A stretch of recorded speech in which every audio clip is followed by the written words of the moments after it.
Ah, meu Brasil, hoje é quarta-feira e tem muito vídeo bombando aqui no Madeirada Brasil na internet. Muita coisa acontecendo, você não pode ficar de fora. Assista até o final, curta, compartilhe, deixe seu like, que é muito importante pra gente. E vamos aos vídeos de hoje, hein? Sérgio Moro vai fazer o quê?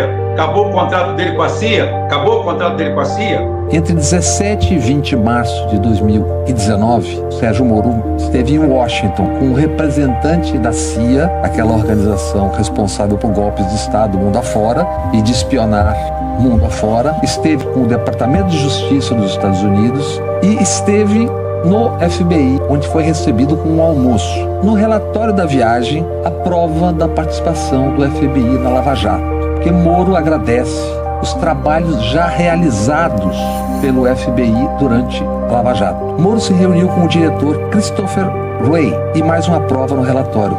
O agradecimento ao FBI também por, aspas, ter destacado uma equipe para ficar à disposição do Brasil para os trabalhos. Não consta no relatório se ele chegou a lamber o chão dentro do FBI. Isso é a prova inequívoca de um relatório do próprio Moro contando como é que enfiaram o FBI dentro da Lava Jato. Sérgio Moro é um dos maiores bandidos da história do Brasil. Agora, outros articuladores, outros representantes do Lula vão ter que entrar em cena. Tem dois.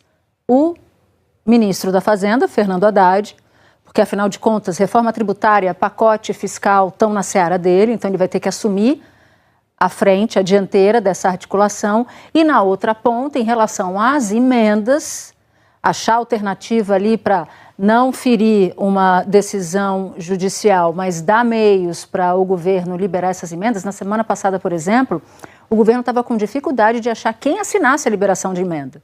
Tamanho era o medo de assinar, descumprir uma decisão judicial e ser eventualmente punido depois. O interlocutor disse para mim, falou, Natuza, está difícil achar quem assine a liberação de emenda, o técnico, né? Não a autoridade política, porque essa acaba sendo sempre mais fácil de encontrar. Até porque, né, Natuza, se lá na frente estoura um escândalo, um esquema de corrupção, exato, você paga por improbidade administrativa. Exatamente. É crime de responsabilidade. É sério para quem libera isso sem a noção da gravidade.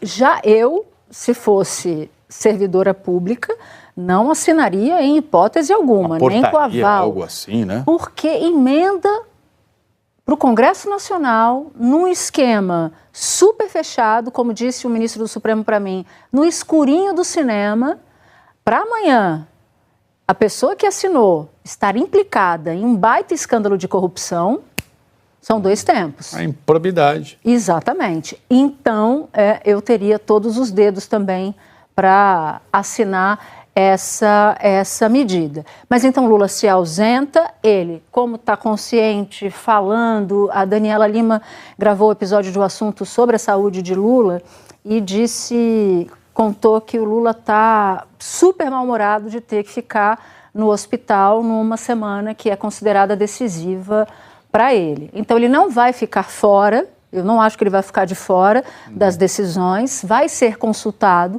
vai se manifestar sobre o que ele acha que tem que fazer, se houver uma demanda adicional do Congresso. Se esse povo defende Deus, vocês me desculpem, porque o que eu acho é que eles estão cavando o caminho para descer de tobogã pro inferno. Tá cheio de perfil de extrema direita hoje na internet, desejando a morte do presidente Lula. E aí, eu não pude deixar de entrar em alguns perfis para poder ver quem que é desse povo. E o povo tudo tá lá na bio do Instagram assim, cristão, Deus, alguns versículos bíblicos. Um povo que fala que é cristão e deseja a morte de alguém, sinceramente, gente, me desculpem, inclusive o linguajar, que a tribuna da Assembleia não merece ver esse tipo de palavra. Mas é um pessoal que vai de tobogã pro inferno. Esse povo não conseguiu ganhar a eleição. Eles não deram conta. Eles estavam com a máquina na mão, aprovaram a PEC kamikaze de 41 bilhões para tentar comprar a reeleição e eles não deram conta de ter vitória eleitoral.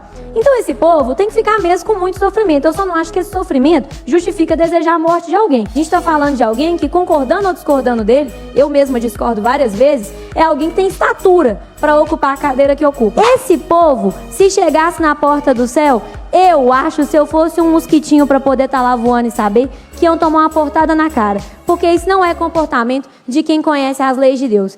Deixa cada um se fuder. Ô Damares, deixa cada um, Damares, o presidente fala em liberdade. Deixa cada um se fuder do jeito que quiser. E é nessa confusão toda, todo mundo tá achando que estão distraídos, abraçaram a gente, enrolaram com a gente, nós já botamos a granada no bolso do inimigo. 2 anos sem aumento de salário. A condenação é por 17 anos. A gente sabe que há uma previsão legal que pode reduzir durante o cumprimento da pena, mas ele já está preso, importante destacar, foi preso preventivamente. E agora esse tempo da prisão anterior já passa também a ser descontado no cumprimento efetivo da pena. A grande diferença do que nós estamos relatando agora é que não cabe mais recurso ao Supremo Tribunal Federal. O responsável por produzir uma das imagens mais simbólicas do 8 de janeiro está cumprindo efetivamente pena em regime fechado, ele que já está preso em Minas Gerais. Com certeza, essa imagem está na memória de quem acompanhou todos os ataques que ocorreram aqui na Esplanada dos Ministérios. Ele que invadiu andares sensíveis aqui do prédio do Palácio do Planalto, quebrou um relógio centenário de difícil conserto, porque é tão histórico e específico um presente que foi recebido pelo Brasil que já não há mais peças para consertar e deixar esse objeto tão importante para a nossa história, para a memória da República Brasileira, como ele estava antes. Portanto, é uma condenação simbólica, uma condenação por um tempo que nós já vimos semelhante àquelas condenações, as penas que já foram aplicadas por outros envolvidos nos ataques golpistas. Não cabe mais recurso ao Supremo Tribunal Federal. Professor, votei no Lula, mas a cesta básica está tendo um acréscimo muito alto. Eu vou no mercado e acho tudo caro. Você está correto, a gente votou no Lula para ter comida mais barata. Eu vou te explicar por que isso está acontecendo e quais os possíveis caminhos. Antes que a galera do faz o L é o governo do amor chegue falando bobagem, eu quero dizer que com o governo Bolsonaro estava muito pior. A gente tinha fila do osso, milhões de brasileiros passando fome e com o governo Lula a situação já melhorou muito.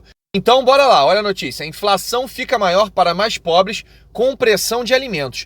Primeiro motivo para a alta dos alimentos, seca e queimadas. O Brasil está passando por um período de secas muito ruim, o mundo inteiro está passando por mudanças climáticas e aqui no Brasil o agronegócio produziu várias queimadas criminosas. Juntando esses dois, nós tivemos uma menor produção e oferta de alimentos. Menor oferta, o preço sobe.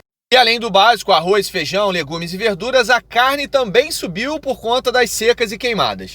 Ah, mas o Lula não vai fazer nada, não pode fazer nada? Pode sim. Deixa eu só te explicar o segundo grande motivo da alta dos alimentos e depois eu te digo o que o governo Lula está fazendo. Segundo ponto importante, o dólar. A subida do dólar pressiona a inflação e aumenta o preço dos alimentos.